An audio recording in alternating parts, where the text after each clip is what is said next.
학교에 알리지 마세요. 네. 교육청 설문조사에 답하지 마세요. 어른들을 절대 믿지 마세요. 어떤 주제일지 좀 생각이 예, 요거는 좀 드시나요? 네.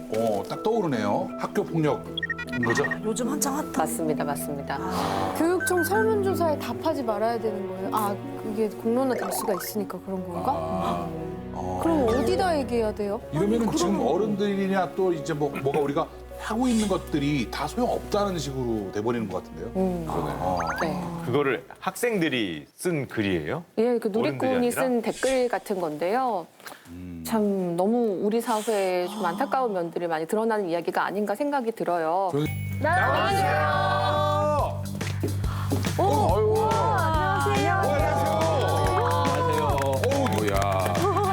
쌤이 나오셨네. 연예인 쌤이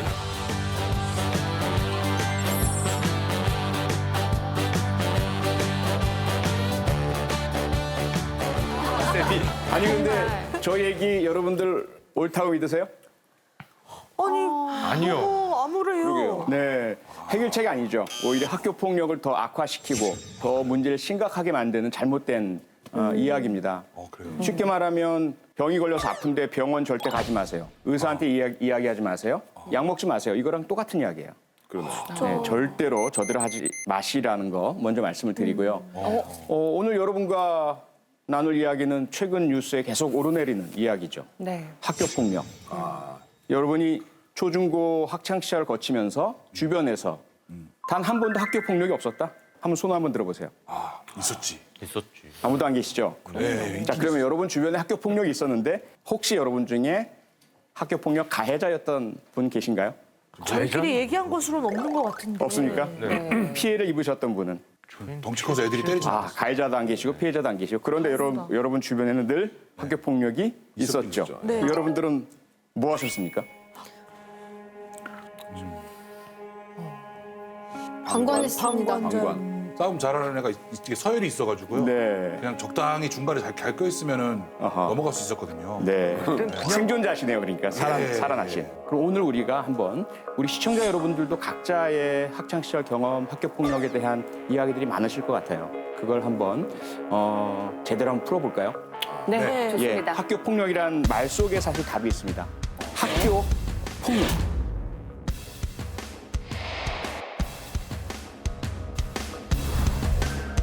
과거에 학교 폭력을 했다는 내용의 글이 학교 올라왔습니다. 폭력 사실이 잇따라 드러나면서 가해 선수와 파장이- 주고받은 문자가 공개된 경우도 있었습니다.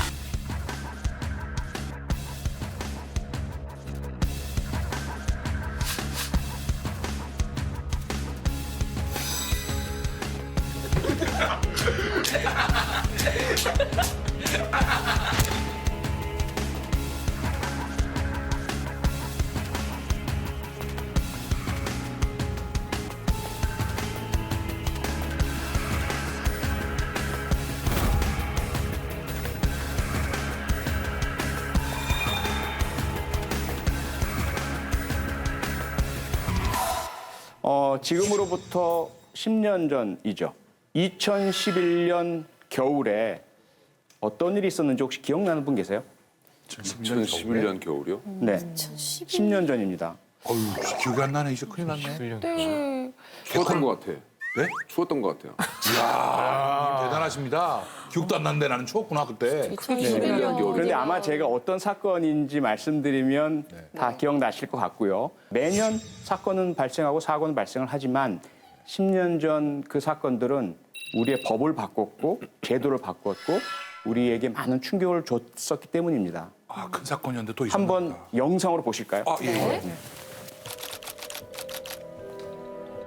네, 대전의 한 여고생이 왕따를 당하는 괴로움을 못 이겨 스스로 목숨을 끊었습니다. 한반 친구가 또 목숨을 버리는 일이 학생들의 자살 사건이 잇따라서 충격을 주고 있는데요. 한아름 채그라는 여고생이 아파트 엘리베이터에 올라탑니다. 자신이 사는 4층에 도착했지만 내리지 않고 꼭대기인 14층으로 향합니다. 기억난다. 거울을 보며 골똘히 생각에 잠기더니 문이 열리자 곧바로 사라졌고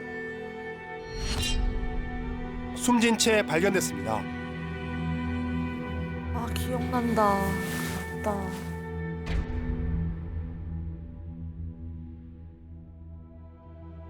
대구의 한 중학생이 물고문까지 서슴지 않는 동급생들의 악랄한 왕따를 견디다 못해 자살했습니다.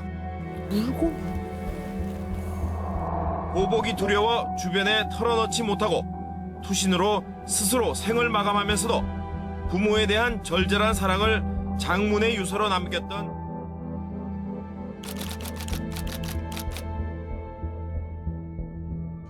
이 중학교 2학년 A군은 자살을 기도했습니다. 같은 반 학생으로부터 2달 동안 지속적으로 폭행을 당했던 것으로 드러났습니다.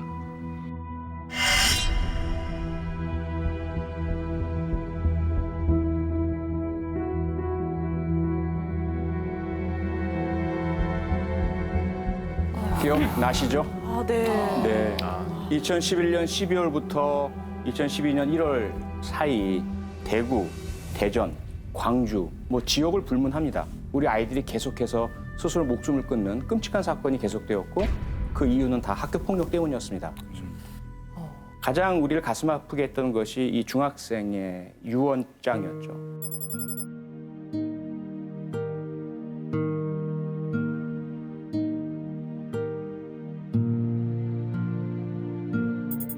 유언의 마지막에 보시면 아시지만 자기 집에 도어락의 비밀번호까지 알고 있어요.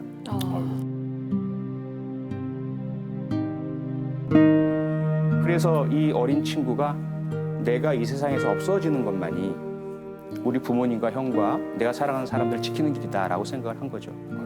이 사연이 알려지면서 국민들은 분노했습니다. 한편으로는 죄책감을 느꼈죠. 이 어린아이를 우리 어른들이 지켜주지 못했구나. 그때 분위기는 그 전에 그리고 그 이후에 또 제가 국회의원을 하면서 봐왔던 정쟁이 보이지 않았었어요. 여야가 한 목소리로. 예. 그렇게 해서 개정한 것이 학교폭력 예방 대책법 개정안이었습니다. 학교폭력 문제를 전담해서 해결을 할 경찰관을 지정하는 학교폭력 전담 경찰관 제도를 도입을 했고요. 그리고 학교마다 학부모 대표도 참여하고 전문가도 참여하는 학교폭력 대책 자치위원회라는 걸 만들어서 이러한 방향의 법 개정이 이루어졌죠. 학폭이라는 게 아마 다들 좀 익숙하실 것 같은데 그게 이제 10년 전에 개정이 됐던 거네요. 그렇죠. 그렇구나.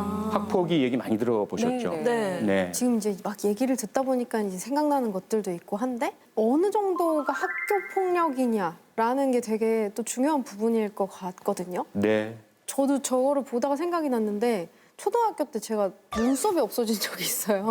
눈썹이 누군가가 없어졌다고요? 이제 제가 졸고 있을 때 눈썹을 밀어서 예. 집에 갔는데 엄마가 왜 이러냐. 그리고 이거는 맞은 게 아니잖아요. 그리고 장난이라고 하면 또 막 할 말이 이런 약간 애매한 그런 기준들이 있어서 네. 지금 피해자들도 또 저희들도 피해자가 없다, 가해자가 없다라는 이야기를 했는데 곰곰이 생각해 보면은 그럴 수도 있는 부분들이 있다고 생각이 들거든요. 이 기준은 어디까지 할 것인가? 그 행위는 상해죄입니다. 눈썹이지만 신체 일부잖아요. 흉기를 이용해서 제거를 한 거 아니겠습니까? 상당히 심각한 범죄 행위입니다. 그런데 윤아 씨의 말 속에 나오지만 친구가 한 거라서 장난으로 했을 텐데 이걸 어떻게 해야지라는 그런 주저한 망설임이 있거든요. 그때 원했던 해결 방법은 혹시 기억나세요? 어떻게 했으면 좋겠다라고 생각을 했었습니까?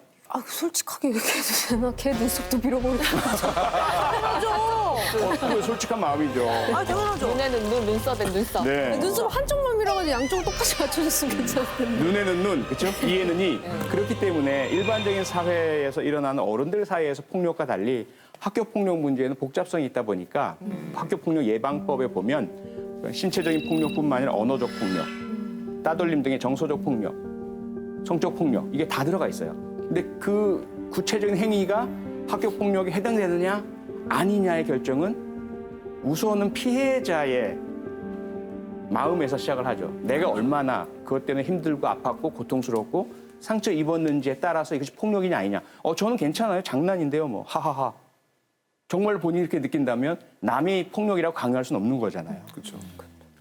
그래서 학교 폭력 전담 기구라는 게 필요한 겁니다. 그게 생긴 거죠. 네. 그리고 지난해에 학교 폭력 대책법은 또다시 개정이 되었습니다. 학교 폭력 자치위원회 제도가 없어졌어요.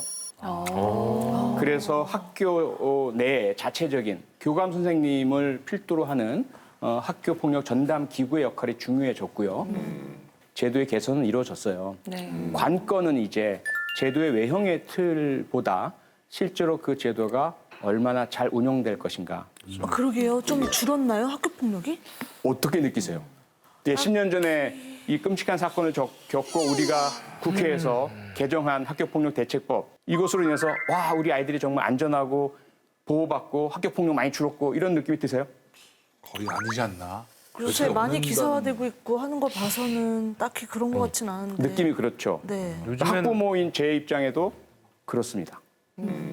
요즘에는 오히려 학교 폭력을 해결하기 힘드니까 네. 외부에 뭐 이런 삼촌들을 돈 주고 뭐 동원을 한다든지 뭐 그런 것까지. 애들이요? 부모님이 뭐 돈을 주고 맞아. 보디가드. 네, 보디가드 비슷한 걸 동원해서 우리는 그런 게 또 오히려 나오니까. 광고도 많이 지금 인터넷 온라인에 떠돌고 있죠.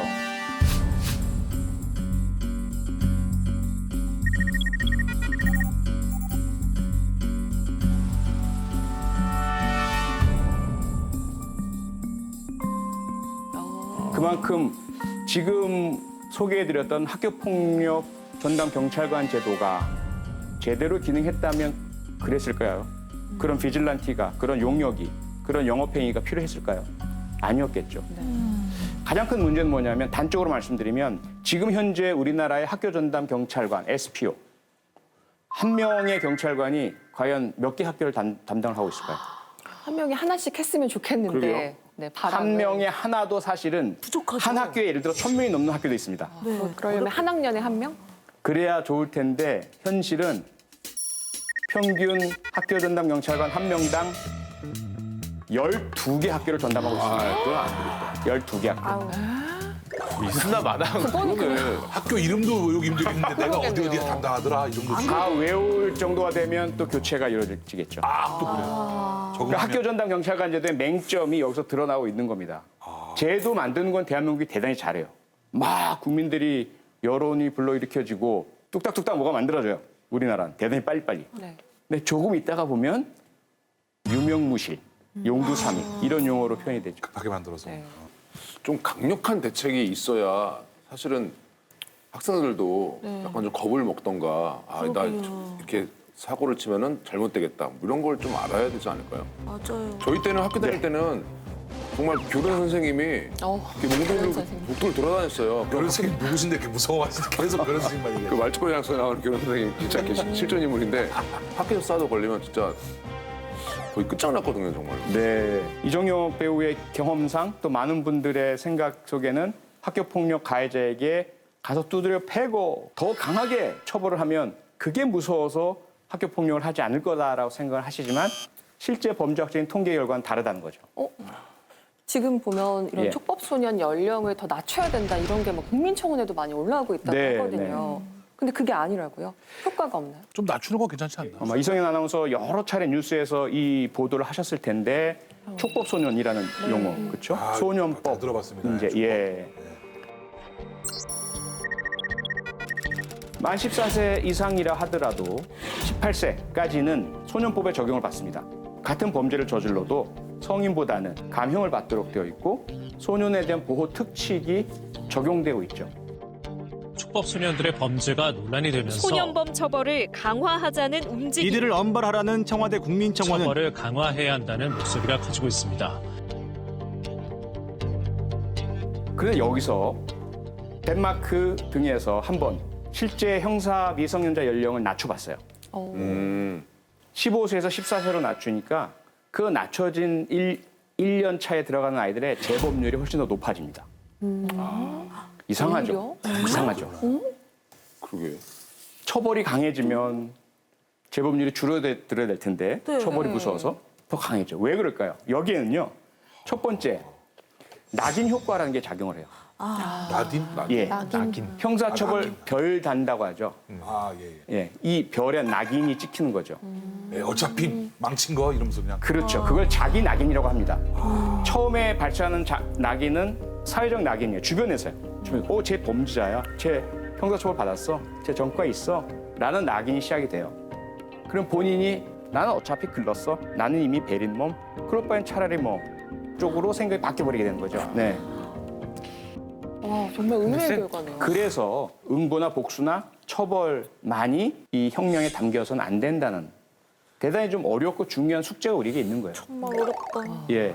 자, 그래서 그다음 문제로 생각해야 할 것이 예방이라는 거죠. 그러한 가해 행위가 어떻게 발생하는지를 알아야 될 거 아니겠어요? 네. 한번 프랑스 낭시 대학의 연구진들이 우리에게 한번 폐쇄적인 사회에서 어떤 일이 일어나는지를 보여주는 실험이 있거든요. 실험을 한번 보고 이야기를 나누도록 하겠습니다. 네.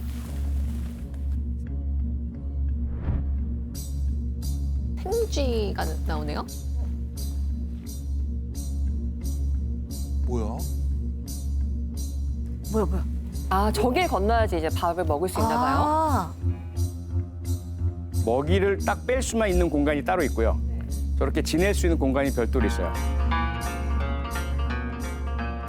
저 지금 갖고 오자마자 뺏겼어요. 어머. 일하는 쥐 따로 있고 먹는 쥐 따로 있죠. 와.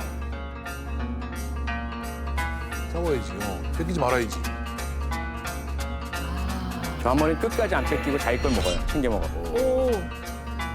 신기하다. 아, 쥐도 성격이 있네. 그다음에 잘 보세요. 한 마리는 뺏지도 않고 뺏기지도 않고 가지도 않고 부스러기만 주워 먹죠. 와. 6마리가 이렇게 달라요? 그러게요. 자, 아니, 6마리의 쥐로 이루어진 폐쇄적인 사회입니다. 밖에서 누구도 개입할 수 없고 밖으로 나갈 수도 없어요. 각자 자기가 가서 자기 거 먹으면 좋을 텐데 네. 그 6명 사이에도 계급이 만들어집니다. 저희 6명도 서열이 있잖아요. 사실. 약육강식이네요. 맞아요. 바로 여러분들 6분이 저 안에 있다고 생각한다면 본인은 어떤 존재일까요? 일단 이승현 아나운서가 제일 세고요. 그 다음 이제 나올 것 같은데. 그러게요. 저는 더 가서 네. 다 갖고 와서 다 나눠줄 것 같아요. 거짓말하지 마세요. 항상 너무 버젓이게. 저 이미 하나 뺏겼어요. 누가 배우 아시라니까 뭐 연기하고 계세요. 아, 정말 다 나눠줄 것 같은데. 유나는 어떨 것 같으세요? 누가 안 저는 줬나 열심히 헤엄을 확인해보고. 쳐서 먹이를 일단 가지고 오면 중혁 오빠가 옆에서 야 하나만 내놔봐. 너무 캐주얼하게 얘기해서 얼떨결에 주는 그런 그림이 될 것 같아요. 제가 왜 질문을 드렸냐면 조금 슬픈 표정으로 아무 말씀 없이 계속 계시길래 아무래도 피해자에게 감정이입이 되신 것 같은 느낌이어서 그랬어요. 좀 그렇긴 하네요. 어느 그 저거라도 물이라도 다 저렇게 된다고 생각하면 너무 슬픈 것 같아요. 바로 그 점이죠. 저 쥐들만 특별하다면 우리가 뭐 저 쥐들은 이상하네? 라고 넘길 수 있겠는데 낭시대학 연구진들은 여러 종류의 쥐들을 다른 쥐들에게도 똑같은 실험을 해봤어요. 네. 거의 같은 결과가 나타나고요. 더 무서운 거는요. 여러 집단들 중에 대장쥐 2마리들만 다 빼내요. 그들끼리 또 다른 만들어내요. 그럼 어떻게 될까요? 잔인하다. 진짜 일진 어떻게 될까요? 서바이벌. 거기서 또 생겼겠죠, 계급이. 네? 어떻게 될까요? 다시 또 똑같은 서바이벌이 되는 거예요. 똑같은 계급 구조가 만들어지더라는 거예요. 대장쥐가 영원한 대장쥐가 아닌 거고요. 그다음에 피해자쥐들도요. 피해자쥐들만 모아서 만드니까 네. 어떻게 될까요? 거기서 또 그것도 또 가해자가 나와요. 레벨머리, 레벨머리라는 거야. 와. 그러니까 물론 학교 폭력이 실험실의 쥐와 똑같진 않겠죠. 하지만 지능을 가진 쥐도 지능이 있거든요. 지능을 가진 포유류 동물들의 폐쇄적 집단 내에서는 유사한 계급적 구조가 나타난다는 사실입니다. 여기서 제가 퀴즈를 하나 드릴게요. 네. 특히 우리 학교 폭력의 가해자들에게서 나타나는 일반적 현상 중에 하나가 있어요. 어떤 것이 매우 적다. 적다? 없다? 다른 사람들에 비해서. 가해자들에게서 나타나는 무엇이 적을까요? 가해자 적다? 싸가지가 적다. 싸가지가 먹으면 애들이 이제 그러더라고. 이거 정말 굉장히 근접한 이야기인데 조금 더 우리가 방송 용어로 방송에 적합한 용어와 연예대상까지 받으신 분이. 그 싸가지 네. 공감 능력? 아니에요? 공감 능력, 그러니까 공감 능력, 배려심, 싸가지 다 연결되는 말인데요. 특히 학교 폭력 가해자 같은 경우는 일회성이 그치질 않잖아요. 반복해서 행하죠. 그리고 특히 다른 사람들에게 숨기거나 감추질 않죠. 왜 그럴까요? 무엇이 적기 때문에? 사이코패스 아니구나. 죄책감? 오, 정답인가요? 정답입니다. 죄책감, 죄의식. 자기가 잘못하고 있다는 그러한 인식이 강하면 주저하겠죠. 숨기겠죠. 맞아. 그러면은 그 학생들에게 죄의식을 느끼게 하는 게 가장 중요하겠네요. 네, 바로 그 부분인데요. 그렇게 죄의식을 느끼게 하려면 왜 이들이 죄의식을 느끼지 못하는지를 알아야 되겠죠. 네, 그렇죠. 네, 그 연구를 행했던 사이크스와 마차라는 범죄학자가 무척 많은 청소년 폭력 행위자, 가해자, 일탈 행위자, 범죄자들 대상으로 연구를 해봤어요. 그랬더니 죄의식을 중화시켜버리는, 없애버리는 합리화의 논리체계가 있더라라는 게 발견이 됩니다. 합리화. 그래서 이것을 중화 이론이라고 불러요. 중화라는 말 들어보셨죠? 네. 예, 희석시키고. 네, 그래서 물타기 해버리죠. 맞으면 아직 여기까지 생각했는데 안 하는 건데 제가. 차마 그들이 좀 말자고 옆으로 하다가 제가 참았습니다 지금. 배고파가지고요.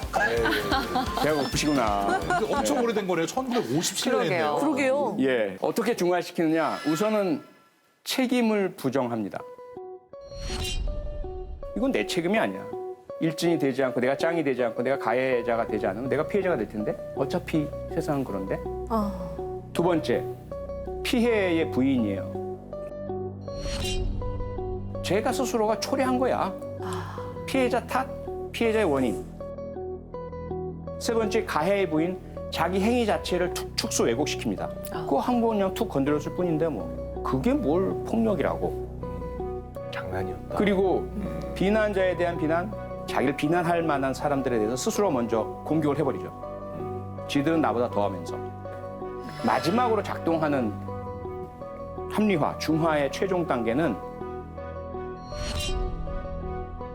더 높은 가치, 더 상위에 있는 가치에 호소하는 거예요. 내가 때리는 거 잘못했다고 할 수 있겠지. 하지만 친구들 사이의 우정과 의리가 제일 중요하지.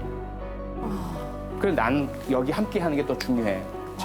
이미 앞서서 피해자에 대한 피해 부정이 일어났기 때문에 쟤는 맞아도 싸고 어차피 우리가 아니라도 누군가에게는 당할 거고 제가 지가 스스로 맞을지도 사는데 뭐 라는 것으로 이미 중화시켰기 때문에 마지막 단계에서 내가 하는 행위는 좀 더 숭고한 가치. 와, 거의 정의와 정의인 것처럼. 진짜. 그렇죠. 정신승리. 아니, 살인자도 다 변명이 있다더니 이렇게 5가지가 다 머릿속에 있으면 안 때리면 바보겠는데요? 그렇게 만들고 스스로가 이것을 작동하지 않을 때 주도하는 학생이 이러한 인식으로 이끌어내죠. 그러면 어떻게 해야지 그 가해자들을 죄의식을 못 느끼는 가해자들을 좀 교화시키거나 정신을 차리게 할 수 있을까요? 가해자들은 너무 합리화를 잘하죠. 이 합리화의 귀재들입니다. 그러면 그들을 다시 합리화의 역방향으로 데려간다는 것은 쉽지가 않고요. 물론 할 수만 있다면 그렇게 하면 좋겠죠. 그보다 훨씬 더 좋은 방법은 우리가 6마리의 쥐에게서 봤듯이 그 쥐들은 그런 세팅을 계속 만들면 똑같이 계급 구조가 만들어지고 착취가 일어나요. 인간은 다르다는 거죠. 인간은 나머지 사람들이 가해자와 피해자가 소수라면 그들을 제외한 나머지는 누굽니까? 방관자. 방관자죠. 방관자들이 방관자로 머물지 않도록 하는 것이 가장 바람직하고 효과적인 해결책이라는 것을 우리 인류가 발견해낸 것이죠.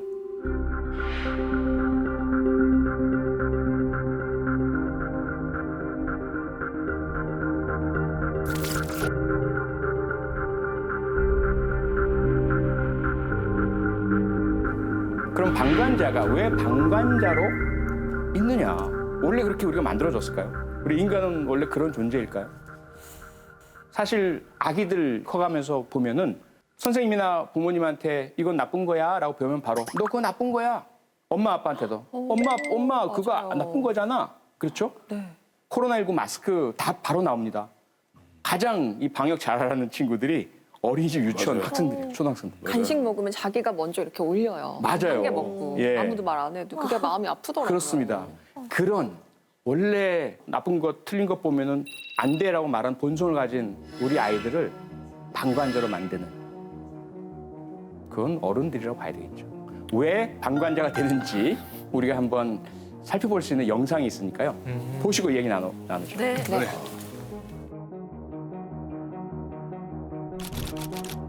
64년 미국 뉴욕에서 일어난 사건입니다. 제노비스 살인사. 뉴욕 주택가 한복판에서 새벽에 젊은 여성이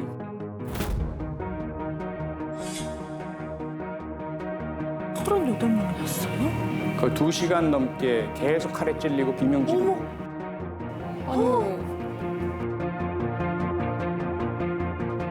도대체 인간이 왜 그렇게 끔찍한 방관자로 남아있느냐를 알아내기 위해서 라틴네와 달리가 실험을 해본 거예요. 사람들을 불러놓고 면접한다 라고 이제 오게 한 겁니다.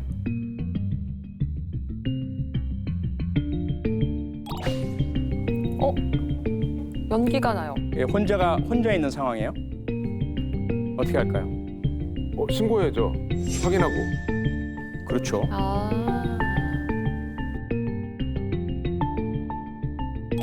자, 이번에는 3명이 함께 면접을 대기하고 있어요. 똑같이 연기가 납니다. 어떻게 할까요?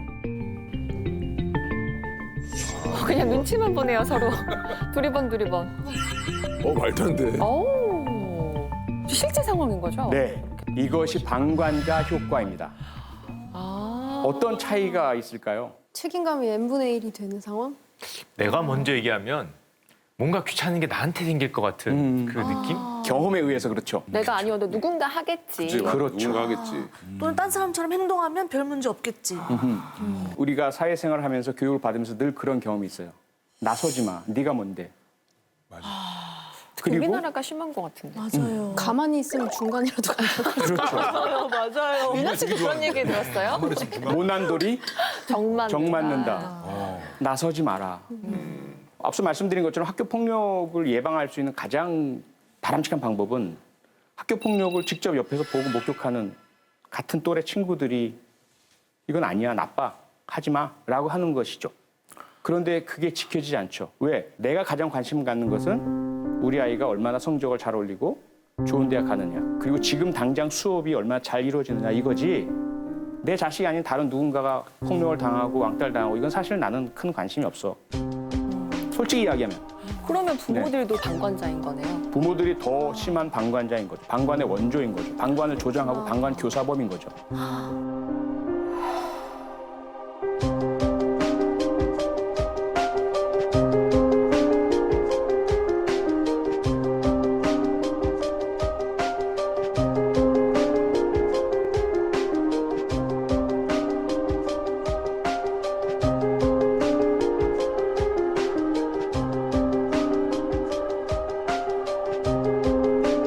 당연히 학교폭력은 대한민국만의 우리만의 문제는 절대로 아닙니다. 네. 세계 각국이 다 아파한 문제이고 우리보다 더 먼저 아파한 나라들이 있고 해결책을 찾아낸 나라들도 있고 우선은 다른 나라가 어떤 상황인지 그것부터 좀 영상을 보실까요? 네.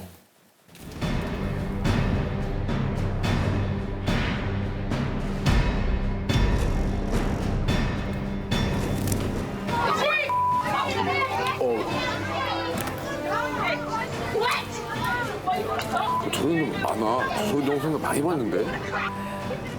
자기 이렇게 싸우는 영상이나 뭐 때리는 영상 뭐 이런 것들. And now, I'm losing my baby. Will you help us, you Diego?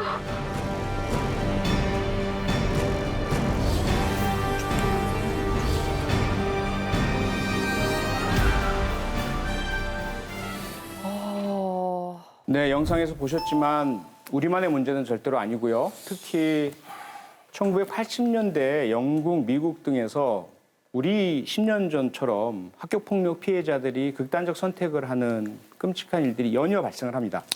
오죽 심했으면 학교폭력의 영어 앞서 살짝 보셨겠지만 불리잉이라고 하거든요. 불리잉. 그리고 자살을 뜻하는 말이 수어사이드잖아요. 네. 이 두 가지를 합쳐서 분리사이드라는 신조어가 생겼어요. 공식적으로 그 용어를 사용하기까지 했습니다. 학교폭력 피해 때문에 자살하는 아이들, 이것이 분리사이드예요. 그만큼 심각했고 그래서 이 문제를 해결하려고 많은 노력을 했죠. 그래서 답을 찾아낸 것은 처벌이 능사가 아니다. 가해자 처벌한다고 예방되지 않는다.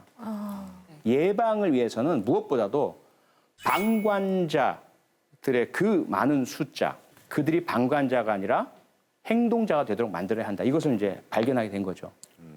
가해자는 소수입니다.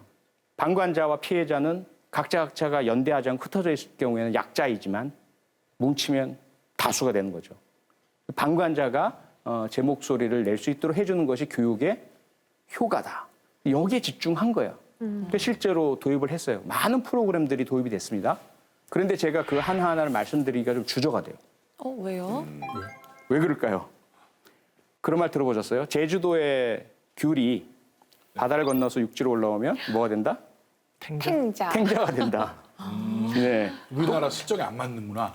예. 그러니까 참 안타까운 게 뭐냐면 우리나라 뭐든지 잘해요. 참 빨리 합니다. 그런데 빨리 한다는데 조금 문제가 있는 거죠. 외국의 제도를 있는 그대로 외형만 갖다가 도입할 경우에 작동하지 않는 경우들이 있죠. 한번 영상으로 한번 보실까요? 아하, 이 유명한 게 나오는 멈춰 캠페인. 학교 폭력을 예방하기 위한 방안으로 멈춰 프로그램이 주목받고 있습니다. 중학교의 한 교실. 학생 2명이 같은 반 친구에게 시비를 겁니다. 괴롭힘의 강도가 세지자 피해 학생이 멈추라고 소리칩니다. 멈춰! 멈춰! 외침을 들은 같은 반 학생들도 다 같이 외치고 멈춰! 멈춰! 교무실에 학교폭력 발생이 알려지면 곧바로 교사와 상담이 이루어집니다. 학교폭력을 예방하기 위해 도입된 멈춰 프로그램입니다.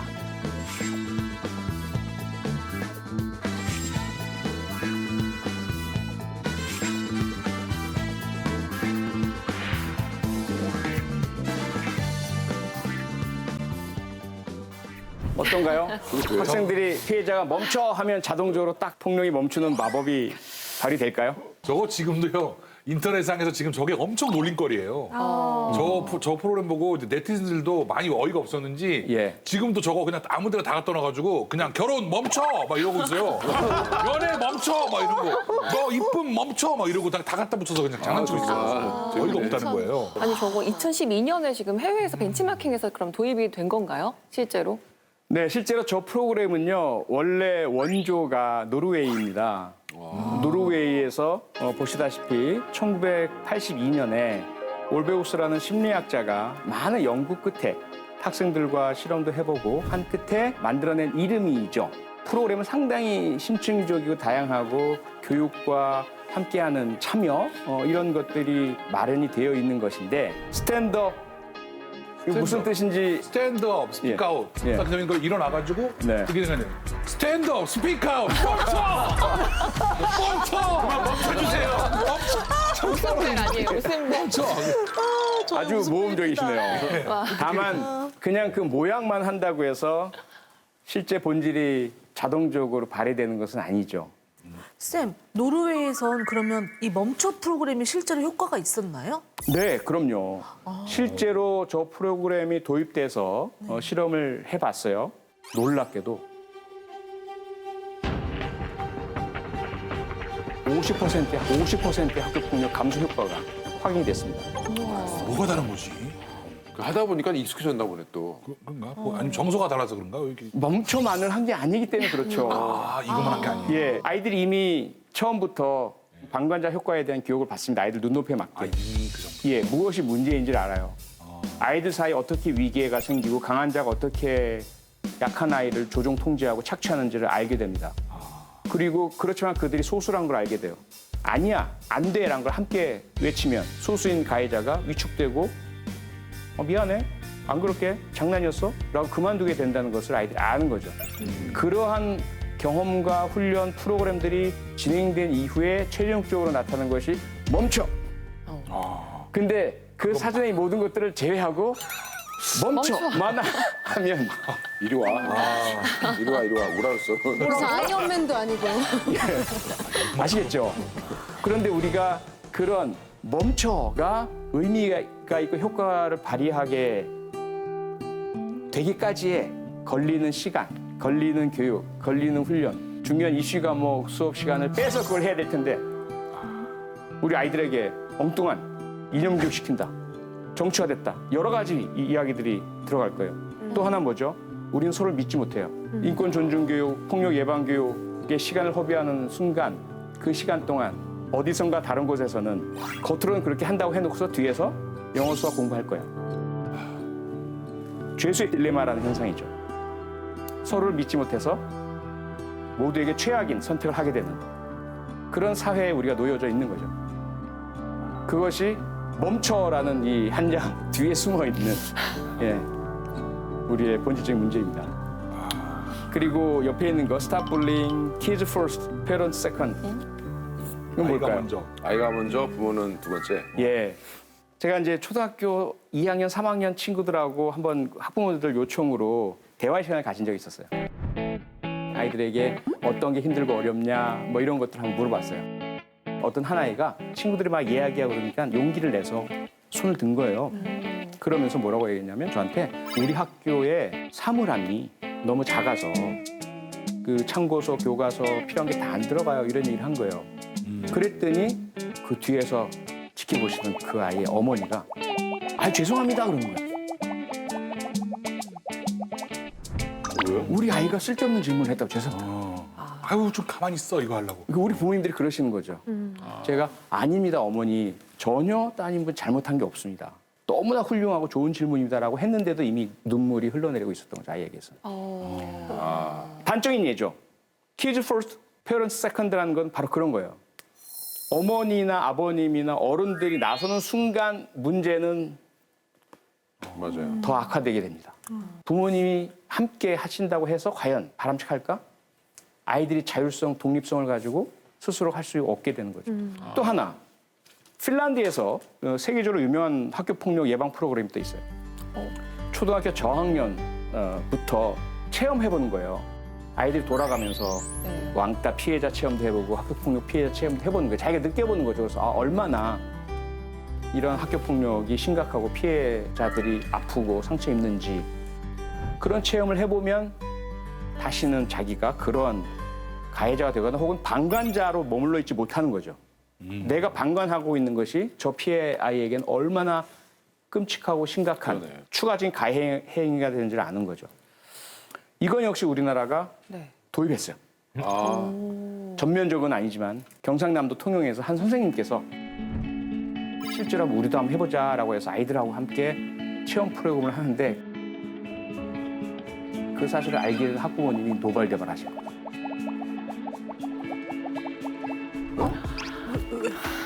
우리 아이에게 끔찍한 경험을 하게 하다니 그 트라우마가 남아서 나중에 어떻게 될지 선생님이 책임지시겠느냐고 교육청에 민원 넣고 난리가 나서 지속도 못하게 되었죠. 교사를 믿질 못하는군요.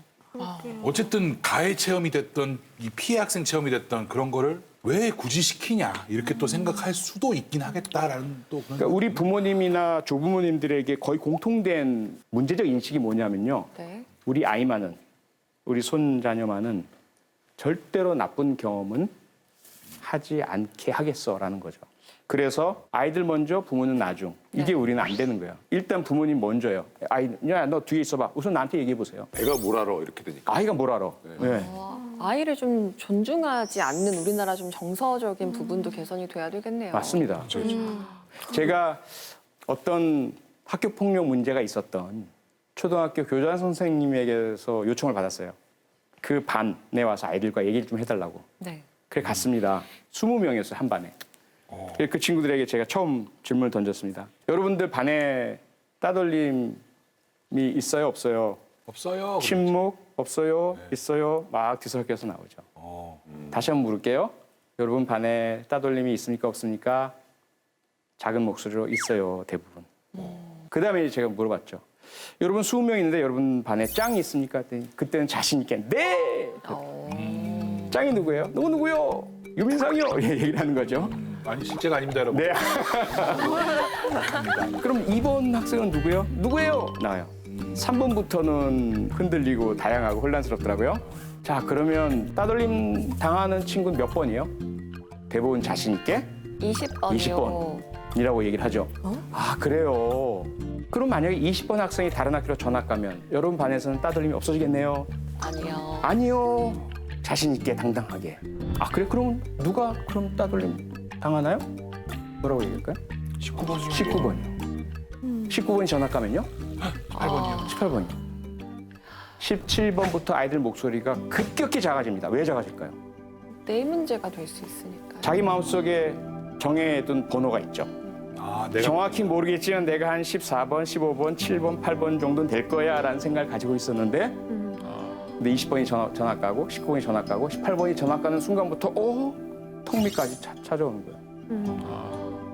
그 다음에 물어봤어요. 왜 따돌림이 발생을 하나요? 누구 때문이죠? 1번 때문이요. 1번이요. 짱이요. 가해자요. 여러 가지 얘기가 나와요. 피해자 때문이라는 이야기를 하지 않게 됩니다. 그 순간부터. 누구이든지 간에 소수자이면, 약자면, 20번이면 따돌림 당할 수밖에 없는 구조란 걸 그때 이제 아이들이 느끼게 된 거죠. 그리고 그 순서와 차례는 나에게도 올 수 있다는 것을 느끼게 된 거죠. 중요한 것은 우리는 우리 실정에 맞게, 우리 아이들의 특성에 맞게, 우리의 현실에 맞게 진심을 다해서 방관자가 되지 않도록 하는 그러한 노력들을 진지하게 해 나가야 된다는 것이죠. 그리고 학교 폭력 사건을 다루는 학교, 경찰, 그리고 관계자 여러분께 꼭 당부를 드리고 싶은 말이 있는데요. 네. 다음 영상을 한번 보시고 사진을 한번 보시고요. 누가 피해자고 누가 가해자인지 한번 판단해 보시기 바랍니다.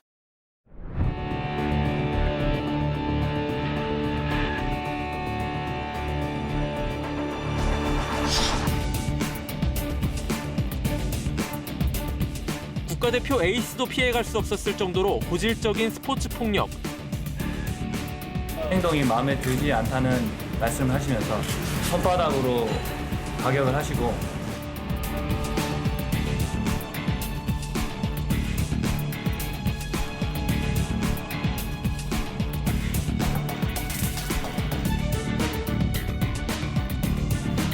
자, 여기서 중요합니다. 잘 보세요.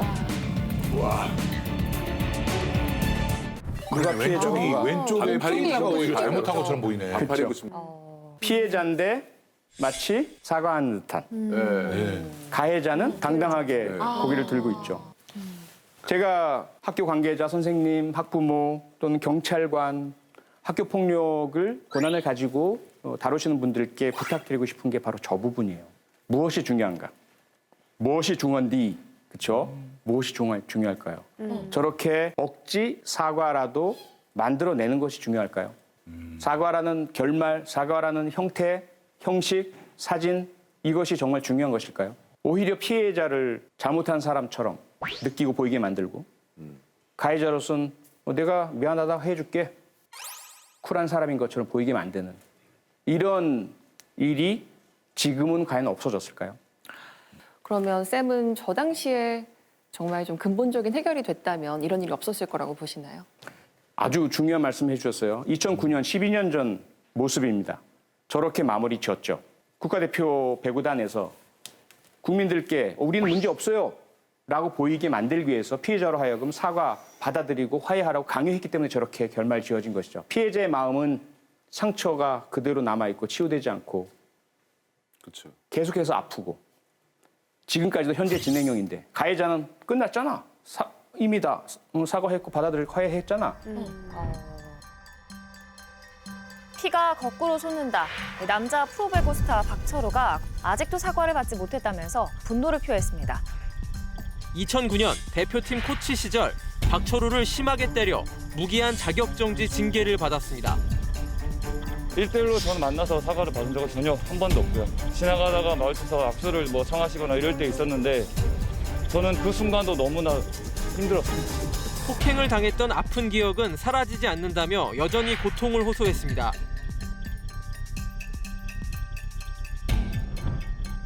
도대체 무엇이 얼마나 어떻게 잘못된 것이고 가해자가 얼마만큼의 책임을 져야 하고 진실이 제대로 드러나고 거기에 대한 책임이 분명하게 지어지고 피해자는 그 과정과 절차를 통해서 정말 치유받는 느낌을 받고 사과를 받아들이고 싶은 마음이 진심으로 우러나오게 했었더라면 아마 피해자도 상처가 치유됐을 것이고 가해자는 반성을 하고 아예 배구계를 떠났든지 아니면 남아있는다면 그간에 저지른 폭력에 대해서 처절하게 반성을 하고 다시는 그런 일이 없도록 행동 교정이 됐었겠죠. 그렇지 않았으니까 가해자는 다시 걸리지만 않으면 된다라는 인식이 남아있고 합리화를 계속 해나가고 역시 이것이 가장 좋은 실력 향상 방법이야. 정신 놓고 게으르고 열심히 안 하는 선수 이 녀석들 두드러 패서 열심히 하게 만들어주는 게 나의 역할이지. 보다 높은 가치의 호소 이렇게 들었던 거예요. 그 당시에는 워낙 그런 나도 그렇게 배웠고 우리 다 그렇게 했다. 그런 부분은 어떻게 생각하세요? 20년 전 학폭 그 당시 분위기가 그랬는데 이걸 지금 와서 문제 삼으면 되겠느냐. 옳고 그름을 떠나서 가해자 그런 얘기를 하거나 제3자가 그런 얘기를 한다면 그 자체가 타당하고 온당할까요? 아닌 거죠. 무조건 잘못했다면, 가해했다면 의도가 어땠건 상황이 어땠건 그 당시 분위기 어땠건 피해자의 시선이 중요한 거죠. 그것이 학교폭력에도 그대로 적용되는 거죠. 우리가 키우는 아이들이 학교에 가서 가해자 또는 피해자 입장에 섰다고 생각하면은 이제 감히 방관자로서 얘기를 할 수 있을까? 우리 애가 가해자나 피해자라고 생각이 된다면은 맞아요. 접근 방식이 훨씬 달라질 수 있지 않을까. 핵심이죠. 바로 그것인데 문제는 그 생각을 하려 하지 않죠. 내 아이가 가해자나 피해자이지 않을 거야라는 자기 최면을 자꾸 걸죠. 우리 부모들이. 제가 직접 경험한 얘기 하나 해드릴게요. 초등학교 6학년 어린아이가 남자아이가 저녁 식사 시간에 부모님하고 식사를 하면서 부모님께 질문을 했어요. 엄마 아빠 우리 반에 따돌림 당하는 친구가 있어요. 정말 친하던 친구인데 그 친구가 따돌림을 당하고 있어요. 그런데 가해자가 학교폭력 따돌림 하는 녀석이 그 친구랑 말 섞는 아이는 바로 그 다음 타겟이 돼서 따돌림하고 빵 셔틀 시키고 와이파이 셔틀 시키고 때리고 돈 뺏는다고 해요. 어떻게 해야 돼요? 이렇게 얘기를 했어요. 여러분이 부모님이라면 그 상황에서 뭐라고 하실까요? 괜히 끼어들지 마. 그렇죠. 어우 아서라. 하나밖에 없는 외동 아들인데 얼마나 귀한 아들인데 야 너 다치면 안 된다. 괜히 너 나서지 말고 가만히 있고 공부 열심히 하면 다 해결이 될 거야. 행여 너 나서면 안 돼? 네 알았어요. 그날 밤에 그 아이가 그 아파트 옥상에서 뛰어내려서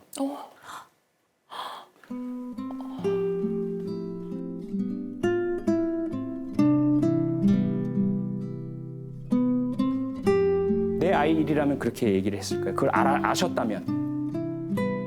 내 아들이 한 이야기가 자기 이야기라는 걸 알았다면 부모님이 그렇게 얘기하셨을까요? 내 아이 일과 남의 아이 일이 그렇게 다른 거예요.